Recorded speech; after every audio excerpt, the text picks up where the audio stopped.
This is the reading test for the April 2018 SAT. We're going to go through and diagnose the questions, scan through the passage, and answer each of the questions. All right, let's start down here on number 1. The passage is primarily focused on the. Okay, this is a main idea primary purpose question, MIPP, and these are usually first, so it makes sense that this one comes first in the set of questions. And there's nothing that we need to look for in particular ahead of time, except we need to be aware that they are going to be asking us about the main idea of the passage. Number 2, the first paragraph serves mainly to, so let's go ahead and put brackets around the first paragraph over here. Nope, that doesn't seem to be working. Let's try again. There we go. Okay, so we'll pay attention to the first paragraph. And this was a purpose function question because it says serves primarily or serves mainly to establish. So serves, that's a purpose function question. Number 3, it looks like 3 and 4 might be a COE pair. And we see here that yes, provides the best evidence for the previous question, so we don't really need to worry about that right now. We'll look at those later. As used in lines 11, 14, and 18 for number 5, the word fashionable. Okay, let's go find fashionable in 11, 14, and 18. All right, right here, I'm going to circle it, trying not to cover everything else up. Here, well, close enough. And then here's the last one. So that we know when we go and read through the passage, we're going to be paying attention to those words and what they mean. And since it's asking one question about a word used 3 times, then we can assume that the word each time we see it means the same thing. And that one's a word in context question. All right, number 6, according to the passage.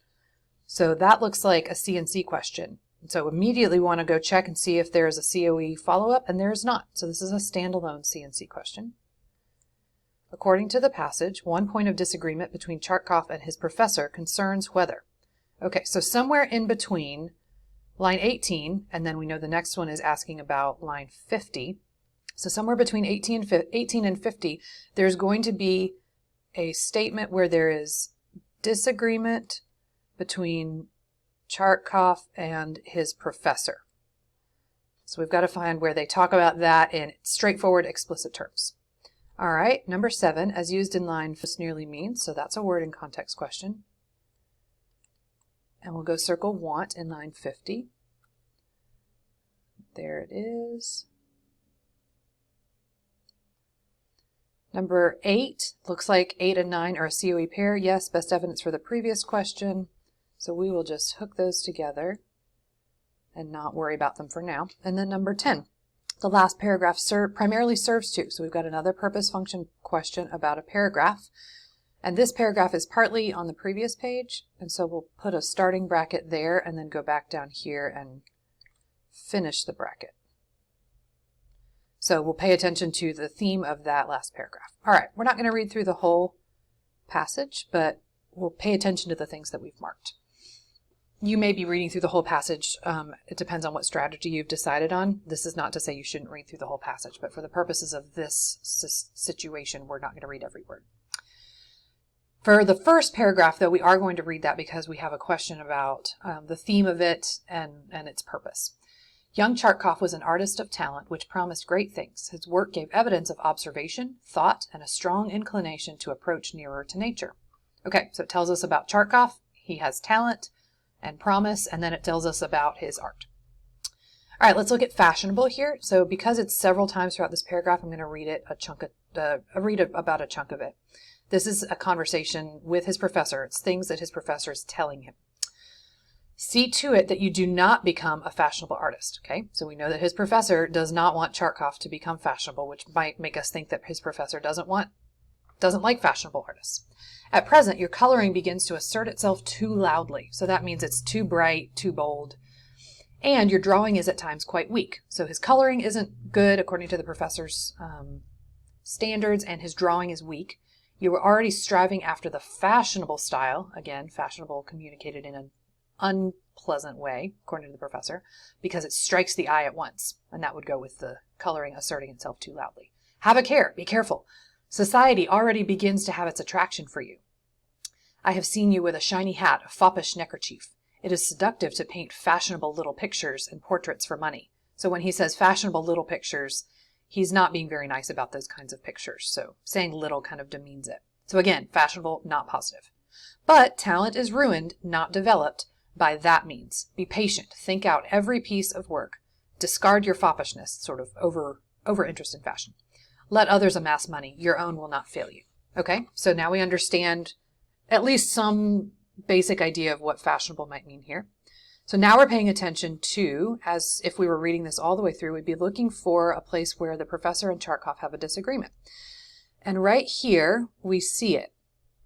Though in private he did not agree with the professor that the secrets of the old masters are irredeemably lost to us. Okay, and that's between 18 and 50.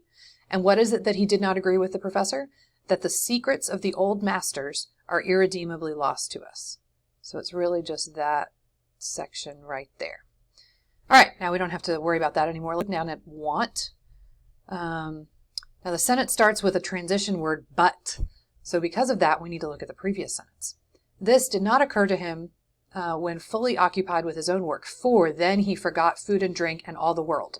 But, so in contrast to when he forgets food and drink and all the world, when he's occupied with his work, when dire want arrived, and then we get this explanation of what dire want is.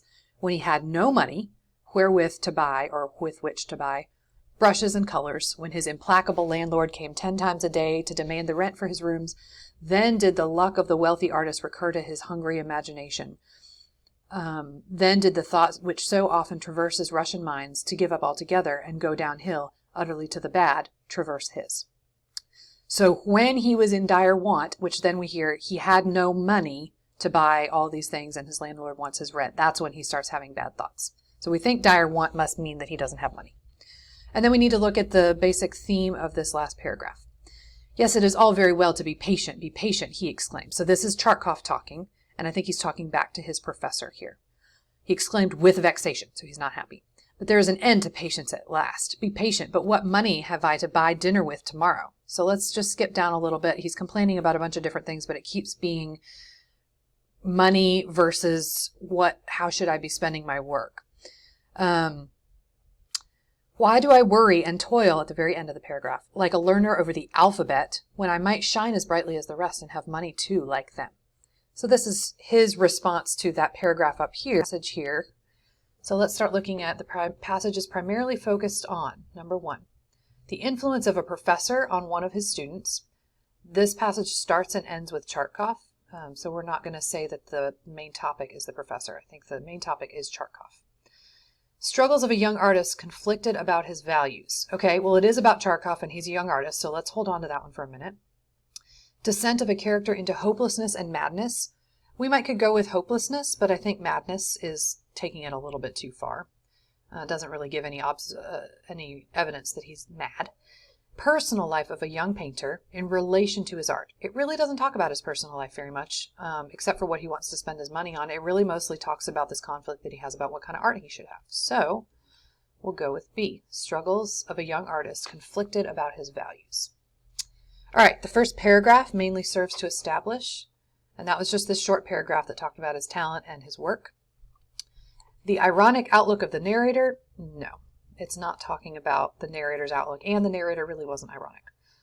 It establishes the central conflict depicted in the passage. It doesn't, because it doesn't say anything about the professor or about Charkov trying to decide what kind of art to do. The main character's defining artistic traits. That sounds good. Let's just look at this last one. The relationship between two characters. Nope, because the professor's not even mentioned there. So that gives us C. All right, here's our COE pair. So now we will go ahead and spend time diagnosing this because it'll help us know what kind of evidence we're looking for. The passage suggests. So that means it's an inference and suggestion question, which means that the evidence that we're going to find in each of these pieces of evidence is going to suggest something about what? Charkov's professor believes that great art should be. Okay, so it's basically what does Charkov's professor believe about great art, and it's going to be communicated in not quite as straightforward of a way. Let's look at each of these pieces of evidence. Lines 5 to 10, look and then add it. Okay, so look here, my friend, his professor said to him more than once. You have talent. It will be a shame if you waste it, but you are impatient. You have but to be attracted by anything to fall in love with it. You become engrossed with it, and all else goes for nothing, and you won't even look at it. That is talking about the tendencies of Chartkov and not about great art. So we can toss that one out. 11 to 15. Let's see. At present, your coloring begins to assert itself too loudly, and your drawing is at times quite weak. You are already striving after the fashionable style because it strikes the eye at once. Okay. So he's talking about a style. So it could be talking about great art, but he's also talking about the not, what he considers not to be great art, which is that fashionable style. So we're not sure yet about that one. Let's look at 15 to 17. Have a care. Society already begins to have its attraction for you. I have seen you with a shiny hat, a foppish neckerchief. Okay, well there he's not talking about art at all. Again, he's talking about the personality or the style of Chartkov. So that one doesn't work. So we'll get rid of C. And then 23 to 27. The professor was partly right. Our artist sometimes wanted to enjoy himself, to play the fop. In short, to give vent to his youthful impulses in some way or another, but he could control himself withal. Again, that's not talking about art. So even though it's a little bit hard to understand, all these other ones are not talking about art at all, but up here, 11 to 15, we'll put this here and we'll look at it a little bit more closely. What the professor's talking about is this fashionable style, and then he's talking about the way that Chartkov is painting right now. Your coloring begins to assert itself too loudly. Okay, so too loudly, that's something that he doesn't like and is associated with this fashionable style. And your drawing is at times quite weak. Okay, so those are the things, and then also the fashionable style, he says it strikes the eye at once. So, whoops, sorry about that. So the fashionable style, I guess, is in contrast to great art. It's the only place where the professor's talking about art at all, so this has to be the piece of evidence. And because this is an inference question, we can see straight out come and say what the professor believes great art should be. He's not going to say great art is, but he might contrast great art with something else. So if with this fashion and that his drawing is weak, then maybe we can infer what he thinks about great art. So let's come down here. We know that this has to be the answer, again, because none of the other pieces of evidence talk about art at all. They just talk about Chartkov himself. So technically accomplished, that would work, because the opposite of weak drawing would be technically accomplished, and not garish. Okay, that would work because garish means loud colors. So let's look at these other ones, but I think A might be a really good option. Pleasing to the eye, okay, could be, but not overly popular.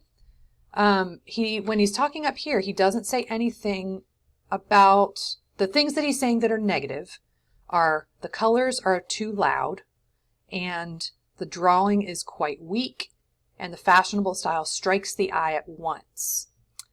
So the strikes the eye at once sounds like it could be pleasing to the eye, but here he's not describing great art. He's describing the fashionable style, which he doesn't like. So the pleasing to the eye is actually something that would knock this one out. He doesn't talk about popularity at all there. So we have to pull this out because it doesn't discuss it in that tiny piece of evidence. Original in approach and spontaneous in execution. It's not this one because, again, all he talks about with this fashionable art that he doesn't like is the loud colors, the weak drawing, and it strikes the eye at once. Those are the only things he says. And there's nothing there about being original or spontaneous. Representative of the artist's morals and beliefs. Again, nothing about his artist's morals and beliefs are talked about in this part here where he is criticizing the fashionable style, which we can infer means it's not great art because it does these things, which means great art does not do these things. So great art does not have loud or garish colors. It has strong drawing, or it is technically accomplished. So that's what leads us to get rid of D and choose A. D is very attractive if you do this question out of order. If you try to do number 3 without looking at the evidence first and only choosing the answer to number 3 from the evidence for number 4, the artist's morals and beliefs, it does seem like the professor thinks that that's really important. And he does, but that's not discussed in this little section right here. And remember, when we're doing COE, we only choose the answer to the previous question from the section that we choose as addressing the question. And we know that B was the only one that addressed the question in 3, because it's the only one where the professor was talking about great art, or where he was talking about art at all. He wasn't necessarily talking about great art, but all the other ones he was just talking about Charkov as a person and didn't even really mention the style of art. So that's why we had to toss it out. That one is really tricky. That's why I spent so much time on it. But I hope it makes sense. All right, fashionable. So we decided that so fashionable, the colors are too loud. And then he talks about dressing in a fashionable style and fashionable little pictures and portraits for money. So maybe fashionable means it's bright and colorful, but it may not be all that good quality, and you might get paid for it. Okay, so stylish. I think foppish was more where he talked about style. So it wasn't so much that it was stylish. Modern, he didn't say anything about modern versus ancient. Conventional, no, it's not conventional. It's not the sort of typical thing that people are drawing. So trendy, that works well, because trendy means the style is going to go away soon and you might be able to make money off it right now, but there may not be a lot of value in it. All right, number 6, according to the passage, one point of disagreement, and we found that right here, that he did not agree with the professor that the secrets of the old masters are irremediably lost to us. So, making money from selling paintings destroys artistic integrity. Well, if we didn't know to look in one specific spot for a straight out statement about what they disagree on, that would be really attractive. But we do know to look in one specific spot, and the only place that mentions a disagreement is that spot up there. Fashionable artists are capable of making enough money from their art to support themselves. Ditto everything I just said about A. 19th century painters had been able to expand on the insights of the old masters. That's the one he's talking. Let's check on D, but C looks good. Non-professional painters are capable of producing serious artworks. Nope. So C is the only correct answer because it's the only one that talks about this place where they have this disagreement. The secrets of the old masters are irredeemably lost to us. He did not agree. Talks about the secrets of the old. They disagreed that. So they're in the 19th century. I think we can assume. So us would be the 19th century painters, where it says the secrets of the old masters are irredeemably lost to us. 19th century painters had been able to expand on the insights of the old masters because the secrets are not lost. So that's the answer to number 6. Want, something about not having enough money. So need looks good. Absence doesn't work because it was talking about when he didn't have money to buy anything. Ambition, that's not it. Greed is not it because he just needs money. So need is what we're going to do. All right, here's another COE. The passage suggests, so this is another I and S question, inference and suggestion, that to some extent, Charkov finds maintaining his high artistic standards to be what? So Charkov's opinion about maintaining his high artistic standards. Those are the pieces that we are looking for in this piece of evidence, and it's going to be inferred. It's not going to be communicated straight out. So let's look at this. 59 to 61, right up here. Yes, it is all very well to be patient, he exclaimed with vexation. So there is something about being patient that he doesn't like. But there is an end to patience at last. Okay, that just says that he doesn't like being patient. It doesn't say anything specifically about how he finds or feels about maintaining his high artistic standards. 63 to 60, from if I to them. If I did bring myself to sell all my pictures and sketches, they would not give me 20 kopecks for the whole lot of them. Okay, that just is a hypothetical about if he could sell all his pictures, but it doesn't talk about specifically about maintaining his high artistic standards. 69 to 70, and who will buy, not even knowing me by name? That is another exactly the same thing as the previous one, a hypothetical that's saying who will buy this, not knowing my name, but it doesn't talk about how he's feeling about maintaining his high standards. 74 to 77. Why do I worry and toil like a learner over the alphabet when I might shine as brightly as the rest and have money too like them? Okay, so here I think is a good one. He is ranting. He's saying, why am I worrying and toiling like a learner over the alphabet? So that makes it seem like he thinks what he's working on is way too basic for him. The things that the professor is having him do to have high quality or to have high artistic standards, all these little exercises that he's doing, he's working over this, but he's not making any money. He wants to paint in the fashionable style when I might shine as brightly as the rest. do all the trendy things, since we learned that fashionable and trendy are kind of the same ideas here, and have money too like them. So he's really conflicted about it, and he's really not enjoying the professor making him have high artistic standards. So this is the only one that addresses the question. So how does he feel about maintaining his high artistic standards? He's not a fan. He's not enjoying this. He's really stressed about it. So let's see. Does he find maintaining these standards to be a means of attaining short-lived fame? No, that's the opposite. He wants to let go of the high artistic standards so that he can have short-lived fame. Does he find maintaining his high artistic standards to be a goal less important for his professor than it is for him? No, that is also the opposite. The professor really wants him to maintain high artistic standards. Does he find them to be a necessary pathway to a goal he now seeks to accomplish? Over here, it doesn't seem like he thinks that. In this last sentence, or the last couple sentences here, it seems that he thinks that what he's working on is worthless. So it doesn't seem like it's connected to a goal he wants. So we're left with a laborious or difficult undertaking that does not provide suitable compensation. And yeah, he's saying he really wants to have some money. So that's the answer to that one. All right, and then number 10, the last paragraph primarily serves to. So this is this rant at the end, right? What that accomplish in the whole passage. Suggest contradictions in Charkov's argument. I don't think it's really suggesting any contradictions because he's just talking himself. Expose the hypocrisy of Charkov's mindset. That's kind of like the first one. I don't think it's that either.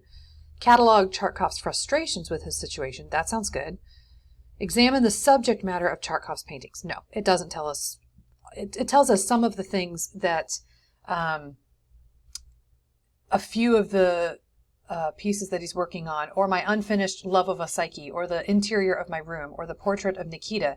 It talks about that, but remember, when we're looking at an entire paragraph, we want to make sure that we get the main idea or the topic of the paragraph. And the topic of the paragraph, these are all the things that I've painted. Let me tell you about them. He is mentioning the things that he's painted in a larger context of saying, who wants these? I really want to be doing the fashionable style. So that's why D is incorrect here. So C is the correct answer. So that is passage 1.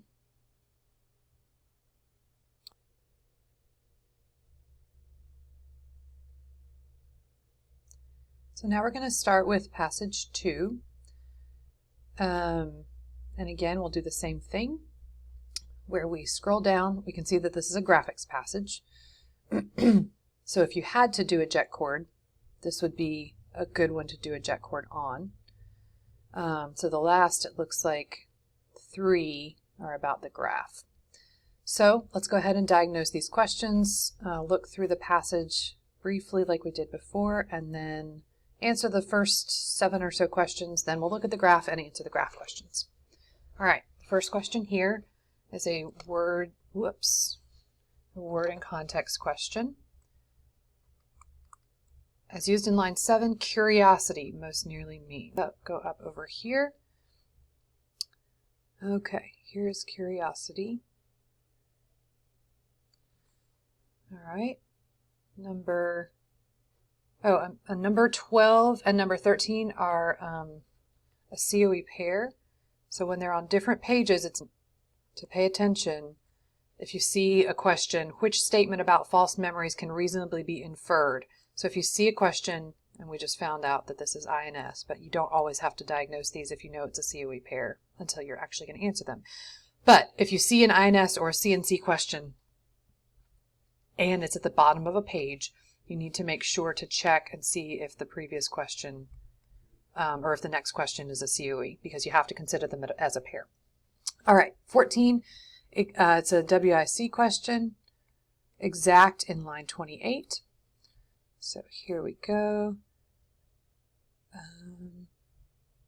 They're the ones who can tell you, oh, here we go, the exact. All right. 15, according to the passage, one characteristic of the word lists used in the study was that each list. Now this is not a COE pair, according to the passage.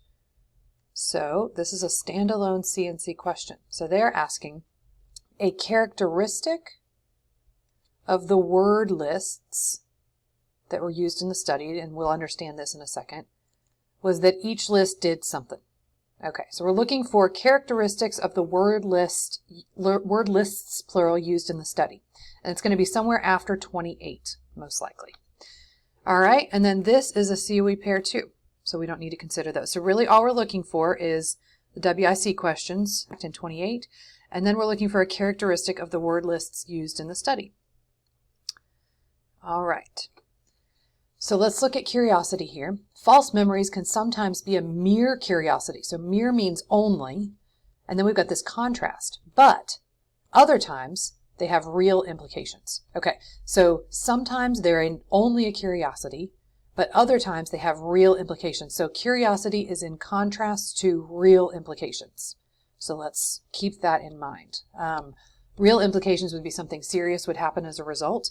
And so curiosity might mean nothing serious would happen as a result. All right, let's look at exact down here. You've met people like that before, and they can be downright eerie. They're the ones who can tell you the exact date on which particular events happened, whether in their own lives or in the news, as well as all manner of minute additional details surrounding the event that most people would forget the second they happened. Okay, since we have this as well as, so they can tell you these two things, the exact date on which something happened, as well as. So these are a little bit in parallel to each other. All manner of minute additional details that most people would forget. So here we're talking about exact meaning very specific. All right, so now we're going to start paying attention to something about these word lists. Let's look at what they did. Right here in this paragraph. The scientists showed participants word lists. This is the first time we've seen it, is in line 34. Then removed the lists and tested the subjects on words that had and hadn't been included on the lists. So we're looking for, the question was worded in 15, a characteristic of the word lists used in the study is that each lists something. Okay. Each list here, okay, invoked a so-called critical lure. Now here they're going to define that. A word commonly associated with the words on the list, but that did not actually appear on the list. The word sleep, for example, might be falsely remembered as appearing on a list that included the words pillow, duvet, and nap. All the participants in both groups fell for the lures, with at least 8 such errors per person, though some tallied as many as 20. So now we're talking about how the people responded to the lists. And I think that's what's going on, is they then look at how they responded to the list. So I think right here, this is what we're looking for. A characteristic of each list. And it says right here, each list. So what we've got is that each list had a critical lure. And then the definition of that is a word commonly associated with the words that were actually on the list, but this critical lure did not appear on that list. All right, so graph until we get there. So curiosity, remember we were saying in contrast to something which would have real implications, curiosity would not be a concern because that's something that would have real implications. A question, that's not really how it's talking about there. An oddity, that could possibly be it. A wonder, that's not really in contrast. A wonder is something that you would be amazed at, but it's not really in contrast to something having real implications, because you could be amazed at something that would have real implications. So even though oddity seems like a weird word, and sometimes I've had people say, is that an actual word? It is. A mere oddity, if we just plug it back in there, it just really means only something that is odd and not something that has any true meaning. All right, let's look at this COE pair. Which statement about false memories can be reasonably inferred from the passage? So what we're looking for in this evidence is a statement about false memories. And remember, because it's inferred, it doesn't have to say false memories are. But we do have to have it talk about false memories. So otherwise these pieces of evidence would not address the question. So let's look at 1 to 6. From the phenomenon to cache. The phenomenon of false memories, okay, we're talking about false memories, is common to everybody. The party you're certain you attended in high school, say, when you were actually home with the flu, but so many people have told you about it over the years that it's made its way into your own memory cache. Okay, that could work because it's talking about false memories. So we're not going to cross that out right away. 6 to 8. False memories can sometimes be a mere communications. That could also work. If we can't narrow it down, we'll talk about that in just a second. So, because those are both statements about false memories. This one is saying that false memories is common to everybody. This one is saying false memories can sometimes be no big deal, and other times they have real implications. Then we get 8 to 10. Let's see. Innocent people have gone to jail when well away. Okay. We're going to have to look at these are all related. And so what we're going to have to do is try to match these. We usually tell you not to do this, but we're going to try to match here. Let's just double check on 17 to 19. Let's see. False memories afflict everyone, even people with the best memories of all. Okay. This one is so similar to the first one where it says the phenomenon of false memories is common to everybody, and then it just gives an example. We can get rid of A and D because those two are so similar. So for 13, we're going to get rid of A and we're going to get rid of D. So now what we're trying to figure out is which, both memories, one of them talks about, let's see, it's just saying they can sometimes be a curiosity, but other times they have real implications. And then the next one is just talking more about the implications and things that can happen when people have false memories. When it says well-intentioned eyewitnesses testify to events that accurate way. I'm leaning toward this one, and here's the reason. This question is an inference question. And all these said false memories are. They're being really specific, and those are actually discounted. We cannot choose those because we know that it is an inference question. It is not a clear statement like a CNC question. So I'm going to lean toward C because it's an implication, because it's rewording. Eyewitnesses testify to events that actually unfolded in an entirely different way. That's talking about false memories. It is implied, but it is not saying false memories are.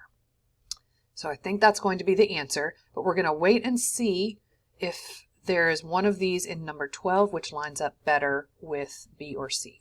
We're going to assume it's C, but if we can't find anything that works with C, then we'll try B. So let's look at C a little bit more carefully. It says, innocent people have gone to jail when well-intentioned eyewitnesses essentially have false memories. Okay, so innocent people going to jail is when people have false memories. So, which statement about false memories can they can interfere with a person's deductive reasoning? That is not what they're talking about in either B or C. They correlate with attempts to remember large amounts of information, also not anywhere in B or C. They are more commonly associated with events in the distant past rather than the recent past, also not in B or C. They can have consequences that are genuinely damaging. Okay, this leads me to think that our answer to 13 is C for sure. Because C talks about innocent people going to jail. That is genuinely damaging. B just says other times they have real implications. B says some of the time it's only a curiosity, some of the time it's a real implication. But this answer here is saying just they can have consequences that are genuinely damaging. Not saying some of the time this, some of the time that. So that's how we ended up on that. Remember, most of the time you want to try to pick an answer. And in this case, we narrowed it down through the question type and also through matching it with the answer over here. It is okay to occasionally narrow down a piece of evidence by matching it to one of the previous answers, but you need to make sure that you have gotten rid of any of the other pieces of evidence, just like we did. When two of them were too similar, they both said the exact same thing, we tossed them both out.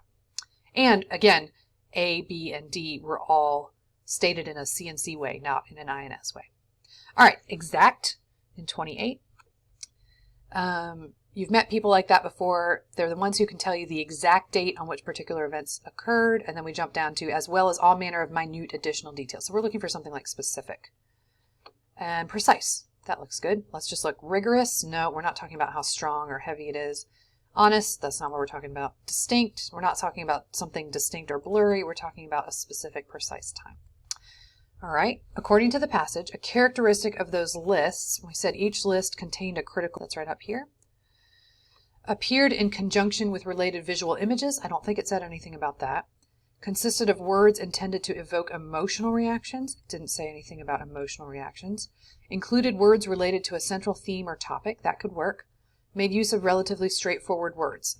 It didn't talk about how straightforward they were or not. So we're going to go with made use of included words related to a central theme or topic. And we've got up here, Each list invoked a so-called critical lure, a word commonly associated with the words on the list, but that did not actually appear on the list. And then they give the example. Maybe there's a list that has pillow, duvet, and nap, and then they suggest that maybe sleep was on the list and it wasn't. All right, here's a COE. Which statement about the study by Patihis can reasonably be inferred from the passage? All these INS COE questions. All right, so we're looking for a statement about the study led by, however you say this person's name, Patihis. A statement about the study by Patihis that can be inferred. So remember, we need to be really careful that we don't pick an answer that says the statement, or we don't pick an answer that says the study led by Patihis was. It's going to be a little bit harder than that. All right, 50 to 54.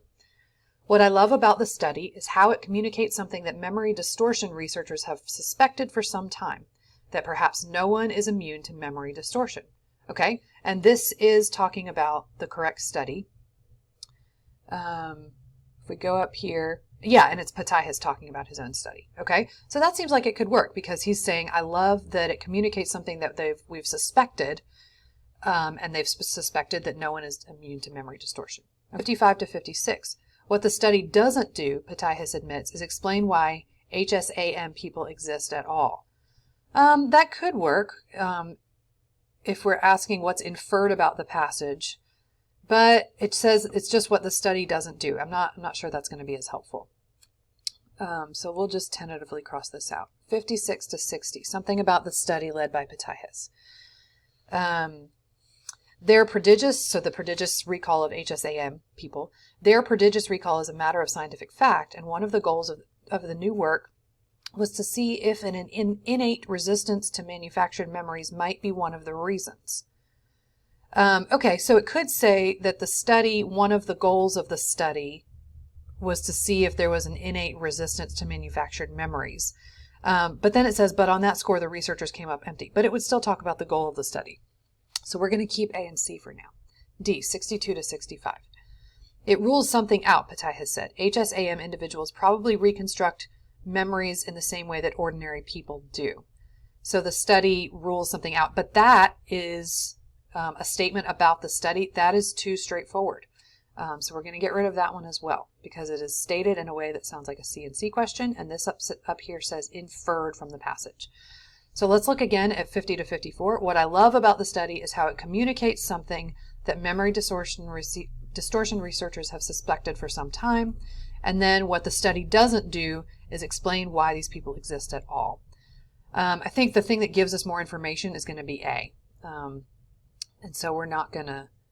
Oh, sorry, we got rid of B anyway. Let's look at, C, 56 to 60. Their prodigious recall is a matter of scientific fact. Oh, one of the goals of the new work. I think, let's leave both of those open and see what we can find, just like we did on the last time. Okay, its overall goal has been questioned? No. The goal, which is the one over here that they talked about if we did choose C, that the goal was to see if an innate resistance to manufactured memories might be one of the reasons for these HSAM people. And no, the goal was not questioned by the researchers, so that's not right. Its main finding was not a surprise to certain scientists. That could work because it says over here, it communicates something that memory distortion researchers have suspected for some time. So that would mean that for 17, the answer was A. C, its methodology is thought to be highly innovative. None of these talk about the methodology. The methodology was all talked about farther up in the passage. D, it provided a definitive resolution to an ongoing debate. So the ongoing debate, I don't think we have anything that says it's a definitive resolution. So we're not going to choose that. So we'll choose B, which then means that it has to be A here, because it's not talking about the goal of the study. The only one that talked about the goal of the study, the only answer up here, talked about it incorrectly. Its overall goal had been questioned by several researchers. So we know that it's not C for that reason. All right, let's look at these graphs real quick, and then we'll look at the graph questions. Figure 1, so this is from the study. Recall of words included in word lists. On the side says the numbers correspond to mean proportion of indications of recognition of included words. The HSAM group and the ordinary group were pretty close about words that were included. So if they were asked, was the word duvet included on the list, and the word was on the list, they were 60 to 70% correct on that.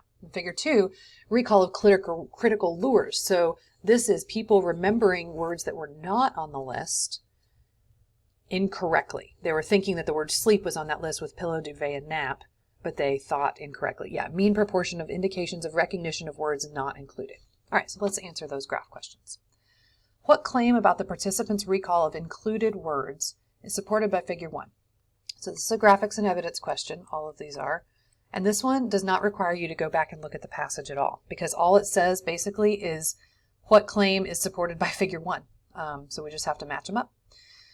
All right, the mean proportion of indications of recognition of included words, and that's what it says over here on this side axis, was over 0.8 in the HSAM group. Now already we can tell that that's wrong, because 0.8 is the very top of the graph, and the HSAM group was not over 0.8. So we don't even need to read the rest of that to know that it's wrong. The mean proportion of indications of recognition of included words was over 0.7 in the HSAM group. That's right. And between 0.6 and 0.7 in the ordinary memory group. That is also right. So let's tentatively say yes to that and just double check these others. There was no difference between the HSAM group and the ordinary group. That's false. You can see that there's a difference on those bars. The ordinary memory group recalled more included words. Also false. The ordinary memory group recalled fewer. Figure 1 and figure 2 together support subjects with ordinary memory. Okay, so we've got the ordinary memory in figure 1 where they recalled correctly these words were on the list between 0.6 and 0.7 times. And then they recalled incorrectly these words were not on the list, but they thought they were about 0.7 times. So what does that tell us? All right, they often recalled words that neither were included on the list nor were critical lures. We don't have any information about that. Nowhere in the figure does it talk about words that were not critical lures or on the list. They were allowed more time to complete the test. We don't have any information about how much time they were given on those graphs. They recalled a greater proportion of critical lures than included words. Let's see if that's true. Included words is like 0.65 and critical lures is 0.7. Yeah, so that could be true. They confused critical lures for included words approximately 50% of the time. Neither of these, we don't really have enough information that they confused those two things, but neither of these graphs give us a 50% of anything, so we can't choose that. So it has to be C. And then 20. Figure 2 and the passage. So this one does include, again, these are graphics and evidence questions. This one does include information about the passage, so we'll have to use that. Figure 2 and the passage both support which assertion about people with HSAM? Okay, so we're looking at figure 2 where it says HSAM group incorrectly recalled those critical lures of those words like sleep that were not on the list with words like duvet, nap, and pillow. Okay, so assertion about people with HSAM. So any of these that the graph does not say, we can toss out because it has to be asserted by both the graph and the passage. All right, HSAM people are characterized by an exceptional ability to recall minute details of daily events. That's in the passage, but there's nothing about that on the graph. HSAM people are almost as susceptible to verbal lures as they are to visual lures. There's nothing in the graph about visual lures, so we can throw that out. They are more skilled than people with ordinary memory in distinguishing false memories from true memories. I don't think that's true either, but let's just double check D. They are about as susceptible to memory distortion as are people with ordinary memory. I think that is true. So let's go back and look over here where they're talking about HSAM people. Let's see. Up here, at the end of the other page, both groups also performed unreliably when shown photographs and fed information intended to make them think they'd seen details in the pictures they hadn't. So that's the visual thing, and we can't use this for an answer because there's nothing in the graph about visual. It's only about the word lists. Here, too, the HSAM subjects cooked up as many fake images as the ordinary folks. Let's go up a little higher. All of the participants were in 42 now. All of the participants with at least 8 such errors per person. Okay, so that's saying 8 HSAM people fell for the lures almost just about as much as the ordinary group. And then we've got why over here in 56, it talks about HSAM people again, why they exist. Their prodigious recall is a matter of fact. And one of the goals of the new work was to see if an innate resistance to manufactured memories might be one of the reasons, but on that score, the researchers came up empty. Okay, so we know that this one right here where it says HSAM people are more skilled than people with ordinary memory in distinguishing false memories from true ones, the passage does not say that. So we're going to go with D. They are about as susceptible to memory distortion as people with ordinary. So that is passage 2. And we will do passage 3 next.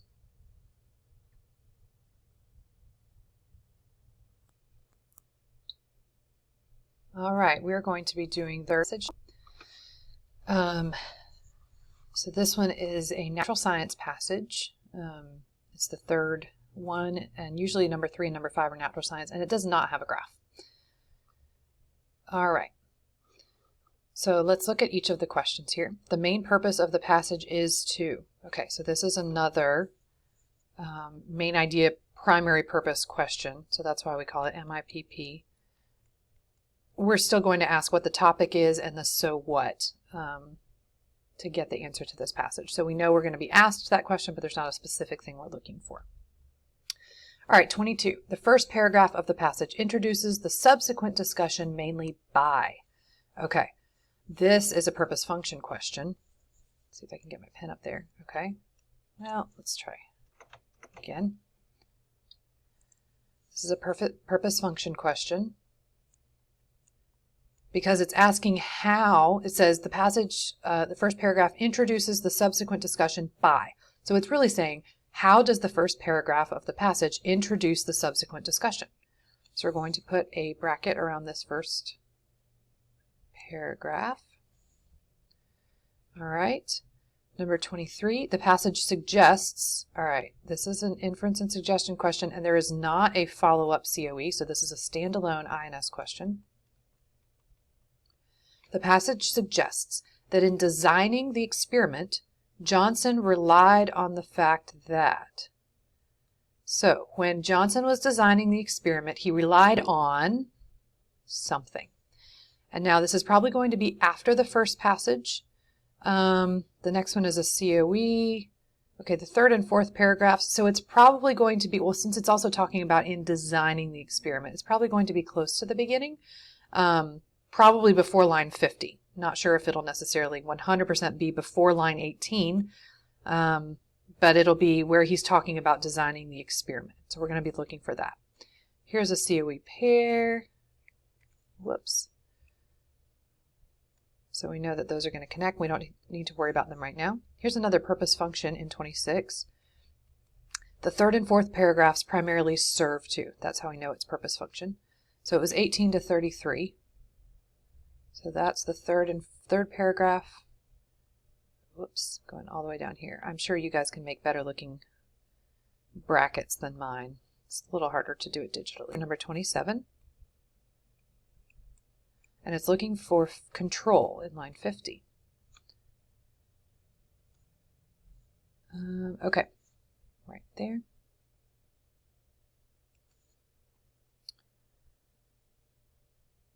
(28) based on the passage. Okay, and it also, number 29 is not a COE. So this is a standalone, we think it's a standalone CNC question, but let's just double check. Based on the passage, which factor is most likely responsible? Oh, it's not. It's an inference and suggestion question. Most likely. Because we've got this most likely here, that makes it an inference question. That's why you got to be careful when it says based on the passage. You can't just automatically assume it's a CNC question. Okay, so what we're looking for somewhere after line 50 is a factor that is most likely responsible for aphids' attraction to some of the uninfested plants. Okay, responsible factor for aphids' attraction to uninfested plants. When we get there, it'll make more sense. All right, and then this last one is a COE pair. So what we're looking for, we've got two standalone INS questions, which is a little bit tricky. And we've got two purpose function questions about different paragraphs, and then we've got a WIC question. And then the first one, the first purpose function question, is asking about how the passage introduces the subsequent discussion. And then we've also got that main idea question at the very beginning. All right, let's read that first paragraph and figure out how it introduces the subsequent discussion. We may not be totally sure yet until we read the subsequent discussion, but we can at least look at this first paragraph. The idea that plants have developed a subterranean internet, which they use to raise the alarm when danger threatens, sounds like science fiction. But David Johnson of the University of Aberdeen believes he has shown that just such an internet, with fungal hyphae, the branching filaments that make up a fungus's body, standing in for local Wi-Fi, alerts beanstalks to danger if one of their neighbors is attacked by aphids. Okay, so that introduces it. We don't know exactly how yet, but it does look like he's using this metaphor of the internet, because there isn't really an internet, we all know, in the roots of plants or fungus. So it might be that it introduces it with a metaphor. Okay, then he talks about here, he knew from his past work that these aphids would respond, when plants are attacked by aphids, they respond with volatile chemicals that repel the aphids, and they attract aphid hunting wasps. So that's why he's going to do this experiment. Okay, so let's look at paragraphs 3 and 4, and we're looking what they serve to do. He, Johnson, and his colleagues set up 8 mesocosms, enclosed natural environments, each containing 5 beanstalks. The plants were allowed to grow for 4 months, and during this time, every plant could interact with symbiotic fungi in the soil. Not all of the beanstalks, though, had the same relationship with the fungi. In each mesocosm, one surrounded by a mesh penetrated by holes half a micron, or 0.0001 centimeter across. For either roots or hyphae to penetrate, but they do permit the passage of water and dissolved chemicals. So that's half a micron. Okay. 2 plants were surrounded with a 40 micron mesh. This can be penetrated by hyphae, but not by roots. The 2 remaining plants, one of which was at the center of the array, were left to grow unimpeded. So it looks like they didn't have a mesh, and so they might have had roots and hyphae growing around and connecting. And the hyphae belong to the fungus, and the roots would belong to the beanstalks. Okay, so those are the 2 paragraphs, and it looks like what they're doing there is just describing the experiment. Because now we get down here, 5 weeks after the experiment began, all the plants were covered with bags. Okay, they keep describing the experiment down here. Let's look at control over here. Each insect was placed for 5 minutes in an apparatus that had 2 chambers. One which contained a sample of the volatiles, the volatile chemicals, and the other as an odorless control. Okay, so one of them had the volatile chemicals, and when we talk about a control in a scientific situation, we're talking about something that you can compare it to that does not, in this case, have those volatile chemicals. Okay, now we're going to have to read a little bit more, and y'all would have read the entire thing, of course, when you're doing this passage, but just to make sure to get the main purpose, let's look at what they found.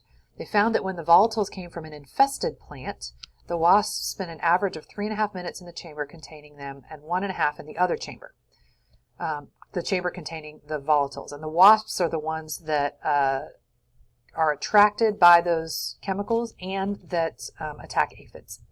Aphids, conversely, spent 1 3/4 minutes in the volatiles chamber, they wanted to get out, and 3 1/4 in the control.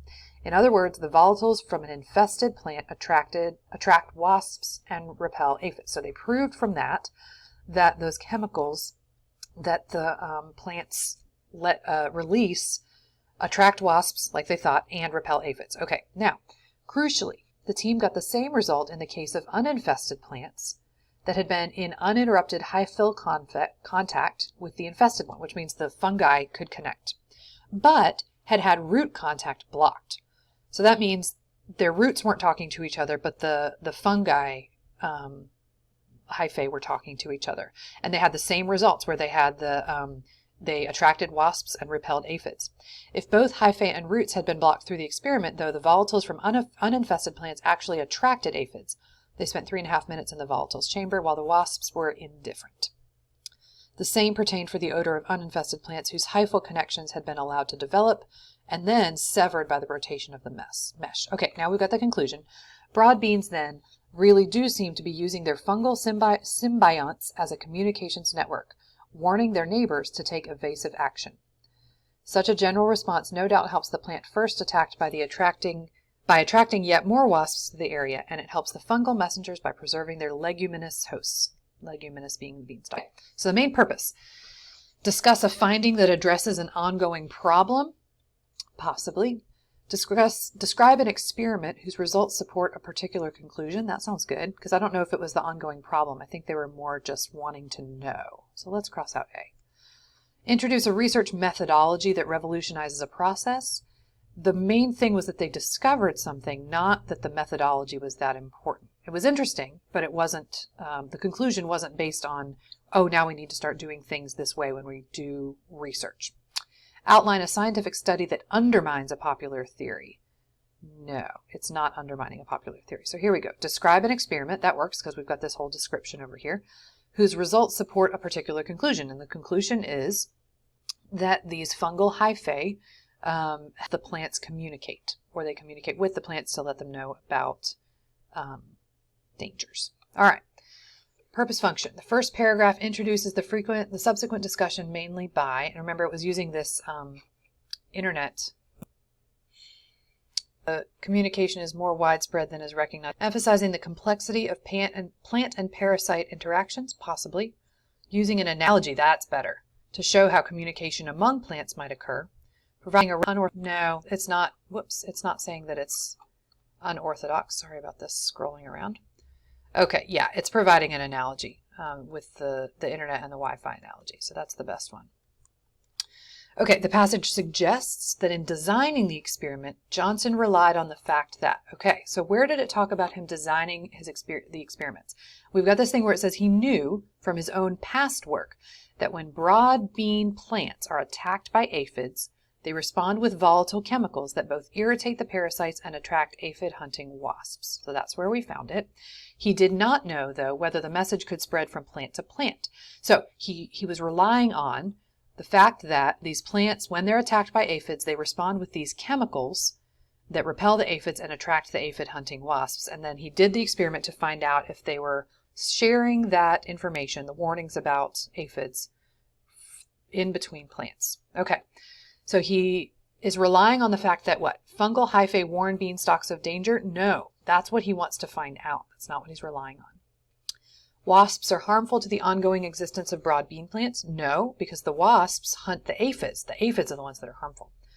Broad bean plants release noxious chemicals to ward off infestation. That could work because noxious means chemicals that are unpleasant to those who are trying to infest them.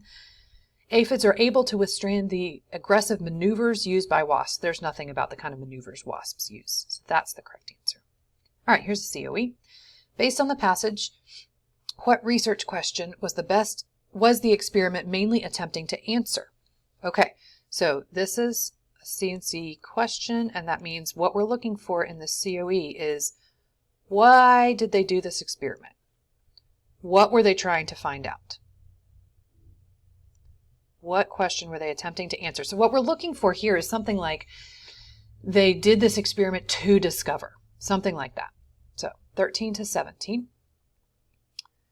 He did not know, though, whether the message could spread from plant to plant, the message of that aphids are coming and release those chemicals. Okay, so he set to find out, and to do so in a way which would show if fungi were the messengers. That sounds really good, because that sounds like it's the question that the experiment was supposed to answer. Let's look at these other 24 to 29. Okay. In each mesocosm, one plant was surrounded by a mesh penetrated by holes half a micron across. Gaps that size are too small for either roots or hyphae to penetrate, but they do permit the passage of water and dissolved chemicals. That is not talking about a question that the experiment was designed to answer. It's just talking about the experiment itself. So we know that it is not. 29 to 31.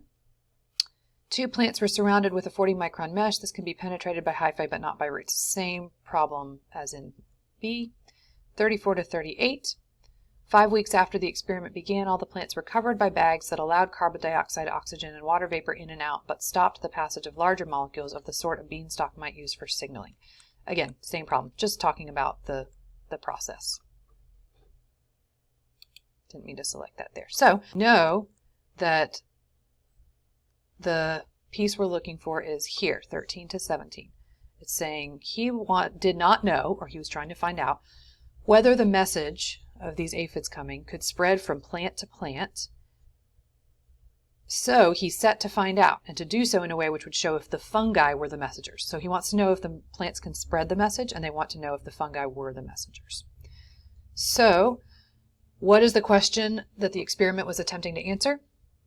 How are wasps able to protect broad bean plants from an attack by aphids? It's not focusing on how wasps do it, so that's not it.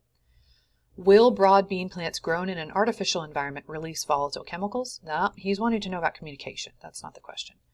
Do broad bean plants use fungal hyphae to help convey information? Yes. Okay, let's just double check D.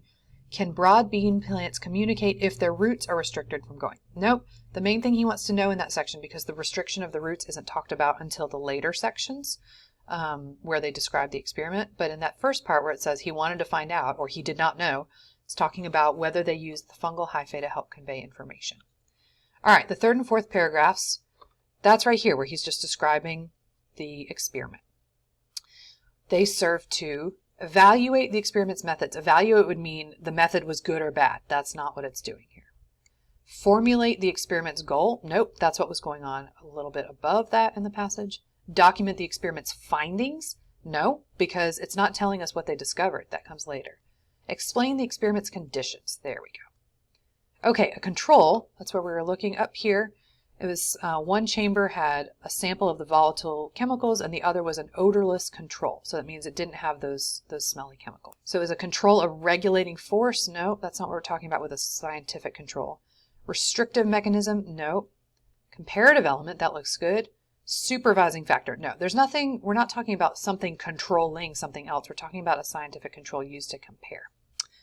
All right, here's another standalone INS.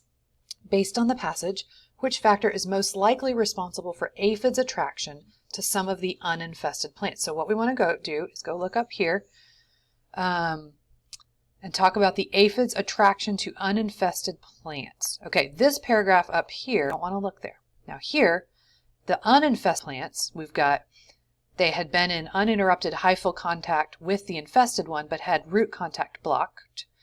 If both hyphae and roots had been blocked without the experiment, though, the volatiles from uninfested plants attracted aphids, while the wasps were indifferent. So the wasps didn't care. If the plants didn't have the hyphal contact, which would warn them of the aphids coming, then the wasps didn't care one way or the other about the plants. It was sort of inconclusive, and the aphids actually spent more time with the plants.